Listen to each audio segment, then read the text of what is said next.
ಓಂ ನಮೋ ಭಗವತೆ ವಾಸುದೇವಾಯ.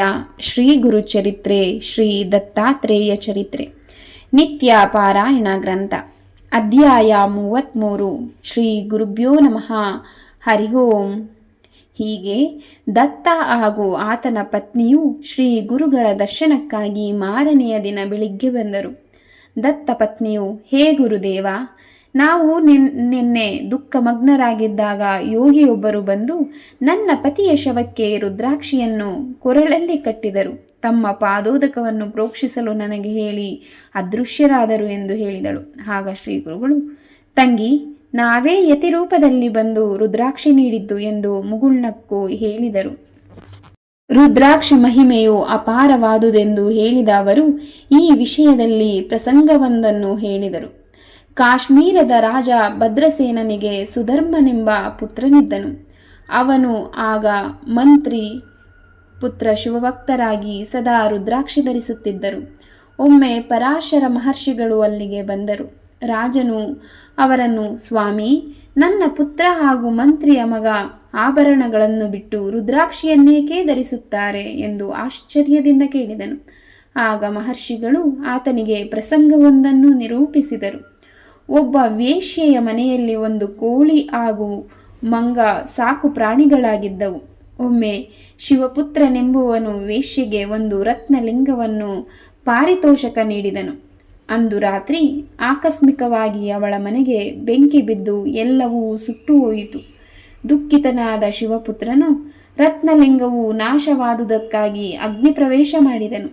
ಆತನನ್ನು ಮನಸಾರೆ ವರಿಸಿದ್ದ ವೇಶ್ಯೆಯೂ ಸಹಗಮನ ಮಾಡಿದಳು. ಆಗೊಂದು ಆಶ್ಚರ್ಯ ನಡೆಯಿತು. ಶಿವಪುತ್ರನ ವೇಷದಲ್ಲಿದ್ದ ಸಾಕ್ಷಾತ್ ಶಿವನೇ ಅವಳನ್ನು ಪರೀಕ್ಷಿಸಲೆಂದು ಬಂದಿದ್ದನು. ಪರಶಿವನು ಅವಳನ್ನು ಬದುಕಿಸಿದನು. ಆ ವೇಶ್ಯೆಯು ಸಾಕಿದ್ದ ಕಪಿ ಮುಂದಿನ ಜನ್ಮದಲ್ಲಿ ನಿನ್ನ ಪುತ್ರನಾಗಿದ್ದಾನೆ. ಮಂತ್ರಿ ಪುತ್ರನು ಹಿಂದೆ ಕೋಳಿಯಾಗಿದ್ದವನು. ಹೀಗೆ ಪೂರ್ವಜನ್ಮ ಸಂಸ್ಕಾರದಿಂದ ಅವರು ರುದ್ರಾಕ್ಷಿ ಧಾರಣೆ ಮಾಡಿದ್ದಾರೆ ಎಂದು ಮುನಿಗಳು ಹೇಳಿದರೆಂಬಲ್ಲಿಗೆ ಸರಳ ಶ್ರೀ ಗುರುಚರಿತ್ರೆಯ 33ನೇ ಅಧ್ಯಾಯವು ಸಂಪೂರ್ಣವಾಯಿತು. ಅಧ್ಯಾಯ 34. ಶ್ರೀ ಗುರುಭ್ಯೋ ನಮಃ. ಹರಿ ಓಂ.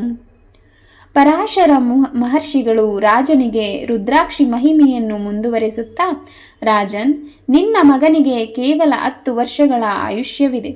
ಅದರಲ್ಲಿ ಈಗ ಉಳಿದಿರುವುದು 8 ದಿನಗಳು ಮಾತ್ರ. ನಿನ್ನ ಮಗನನ್ನು ಉಳಿಸಿಕೊಳ್ಳಲು ಭಗವಾನ್ ಶಂಕರನ ಮೊರೆ ಹೋಗು. ಆತನೇ ಮೃತ್ಯುಂಜಯನು. ನೀನು ಭಕ್ತಿಯಿಂದ ರುದ್ರಾಧ್ಯಾಯವನ್ನು ಪಾರಾಯಣ ಮಾಡು ಎಂದು ಹೇಳಿದರು. ರಾಜನು ಋಷಿಗಳ ಆದೇಶದಂತೆ ವೈದಿಕರಿಂದ ರುದ್ರಾಧ್ಯಾಯದ ಪಾರಾಯಣ ಮಾಡಿಸಿ ರುದ್ರಾಭಿಷೇಕ ನೆರವೇರಿಸಿ ಜಲದಿಂದ ಮಗನಿಗೆ ಸ್ನಾನ ಮಾಡಿಸಿದನು. 8ನೇ ದಿನ ಆತನ ಅಂತ್ಯಕಾಲ ಸಮೀಪಿಸುತ್ತಿದ್ದಂತೆ ಅವನು ಮೂರ್ಛೆ ಹೋದನು. ಪರಾಶರರು ಮಂತ್ರಜಲವನ್ನು ಪ್ರೋಕ್ಷಿಸಲು ಕುಮಾರನು ಎಚ್ಚೆತ್ತನು. ಹೀಗೆ ಕಥಾ ಪ್ರಸಂಗವೊಂದನ್ನು ನಿರೂಪಿಸಿದ ಶ್ರೀ ಗುರುಗಳು ದತ್ತ ಪತ್ನಿಗೆ, ಹೇ ಸತಿಯೇ, ನೀನು ನಮ್ಮ ಪಾದೋದಕವನ್ನು ಪತಿಯ ಶವದ ಮೇಲೆ ಪ್ರೋಕ್ಷಿಸಿದ ಫಲವಾಗಿ ಆತನು ಮತ್ತೆ ಜೀವಂತನಾದನು. ನಿನಗೆ ಶುಭವಾಗಲಿ.